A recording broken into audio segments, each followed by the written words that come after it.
আজকে যখন সামনে বসেছিলাম, পাশে তুলির মা ছিলেন, পেছনে ছিলেন মুন্নার মা। এই নামগুলোর সঙ্গে আমি খুব পরিচিত।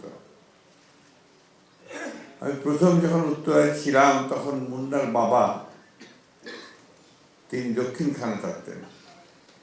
তিনি প্রথম এসে একদিন আমাকে বললেন, স্যার আমার ছেলেটাকে তো পাচ্ছি না, একটু গুম হয়ে গেছে। গুম হয়ে পাচ্ছি না। এরপর যে রাতে পুলিশ এসেছিল, এসে তুলে নিয়ে গেছে, তারপর এখন পর্যন্ত কোনো খবর নেই। এই শুরু হলো পিতার সন্তানকে খোঁজ করা। বিকাশ পেমেন্টে 10,000 টাকার বেশি অফার, শপিং চলছে তো।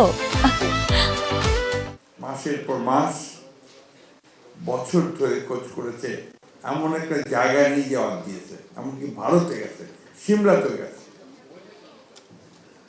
এবং শেষে অসুস্থ হয়ে মারা গেছে। মুন্নার মা খুব কষ্ট করে এখন ছেলেদের সঙ্গে থাকে, এত মেয়ের সঙ্গে থাকে। প্রত্যেকটি পরিবার অনেক কষ্ট করেছে, করছে এখন। তাদের ছেলে মেয়েদের ভবিষ্যৎ অনিশ্চিত। আমরা বিভিন্ন জায়গায় বিভিন্ন ভাতা দিচ্ছি, অথচ এই পরিবারগুলোকে, তাদের সন্তানগুলোকে মানুষ করবার জন্যে, বেঁচে থাকবার জন্যে, ভালোভাবে একটু জীবন যাপন করবার জন্যে আমরা এখন পর্যন্ত কিন্তু কোনো উদ্যোগ গ্রহণ করিনি।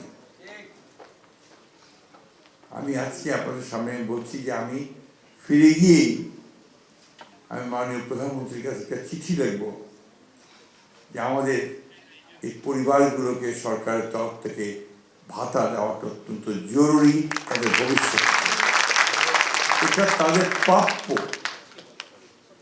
আজকে আমরা নির্বাচন করেছি, কেউ মন্ত্রী হয়েছি, কেউ এমপি হয়েছি, কেউ বড় বড় চাকরি করছি, আমাদের সচিব মহোদয় এখানে আছেন, সবাই আমরা ছবি তৈরি করছি, কিন্তু যারা এর জন্যে চলে গেছে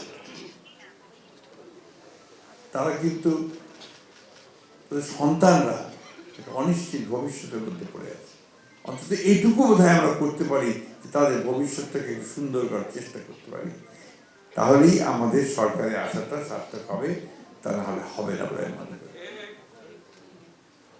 আমি বক্তব্য দীর্ঘ করবো না। আমি এই সারাটা সংগ্রামে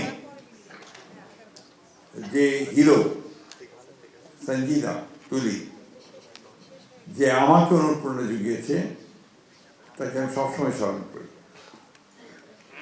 করি, মনে করি, এবং তাকে সত্যিকার অর্থে আমি হিরো মনে করি। ওই সময়টা আমি জানি এককভাবে কিভাবে লড়াইতে লড়েছে, কিভাবে এককভাবে জেনেভা চলে গেছে, হিউম্যান রাইটস কমিশনের কথা বলেছে। এই মেয়েটা তখন কেউ কথাও শুনতে চাইত না, ভয় পেত।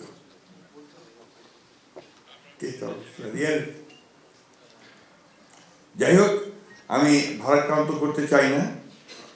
একটা ছবি নির্মাণ করার উদ্যোগ নেওয়া হয়েছে, অত্যন্ত আনন্দের কথা, ভালো কথা। যেটা চাইবো যেন সঠিক জিনিসটা আসে, যেটা চাইবো যেন সত্যিকার অর্থে এটা আমাদের সমগ্র জাতিকে, আমাদের সেই ইতিহাসটা, যেটার জন্য আজকে আমরা মুক্ত হয়েছি, কথা বলতে পারছি, গণতান্ত্রিক একটা পরিস্থিতি পেয়েছি, সেটা যেন সেখানে প্রতিফলিত হয়। আমাদের দুর্ভাগ্য যে আমাদের অনেকগুলো জাতীয় সংগ্রাম হয়েছে, লড়াই হয়েছে, যুদ্ধ হয়েছে। আমার কাছে মনে হয়েছে যে 52 ভাষা আন্দোলন ছাড়া আর কখনো খুব বেশি উচ্চমানের সাহিত্য বা কবিতা শ্রেণী খুব একটা আসেনি। আমার কাছে মনে হয়েছে, আমি জানি না শহীদ ভাই কি মনে করবেন, আর সেভাবে আসেনি। আমি আশা করব যে এবারকার যে লড়াইতে, যে সংগ্রামটা, যে আত্মত্যাগ, এই ব্যাপারে আমরা যে উদ্যোগগুলো নিচ্ছি, সেই উদ্যোগ সেই মানের যায়, সেই মানের হয়, যাতে করে আমরা গোটা পৃথিবীতে রিপ্রেজেন্টেড হতে পারি। আমাদের মায়ের ডাকে যারা বাচ্চারা আছে, অনেক বড় হয়ে গেছে, আমি ছোট্ট ছোট্ট দেখেছি। ছোটটা যখন আপনার এখানে দাঁড়িয়ে থাকতো, বিশ্রাম পেত না, চেয়ারের উপর দাঁড় করিয়ে দিতাম আমরা, ওখান থেকে সে বলতো আমি আমার বাবার হাত ধরেই